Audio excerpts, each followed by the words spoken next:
Құрметті қазақстандықтар, коронавирус індетін жұқтырған тағы 5 адам анықталды. Оның екеуі Қарағанды қаласында, олар 1972 және 1971 жылы туылған Қазақстан Республикасының азаматтары. Екеуі де 03-24 рейсімен Минск Қарағанды ұшағымен келген болатын. Сол сияқты, Алматы қаласы бойынша 3 адам тіркеліп отыр. Олар 1979 жылғы әйел адам. Бізге Берлин қаласынан ұшып келді. Екінші азамат 1997 жылғы туылған ер адам Франциядан ұшып келді. Және де 1982 жылғы әйел адам. Барлығын денсаулықтары жақсы. Осы сағатта Алматы бойынша 22 адам, Қарағанды бойынша 2 адам, Нұр-Сұлтан бойынша 25 адам.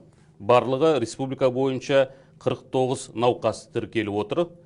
Қайтыс болғандар арасында жоқ. Уважаемые казахстанцы, еще 5 новых случаев заражения коронавирусной инфекцией зарегистрировано в нашей стране. По Караганде 2 случая. Это пассажиры рейса 0324 Минск-Караганда. Первый 1971 года рождения и второй 1972 года рождения. По Алмате 3 случая. Девушка 1982 года рождения. И также девушка 1979 года рождения прибыла к нам из Берлина.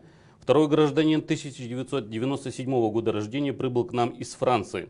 Состояние всех больных удовлетворительное. На данный час по Караганде 2 случая, по Алмате 22 и по Нур-Султану 25 человек. Всего 49 случаев заражения коронавирусной инфекцией. Летальных исходов нет.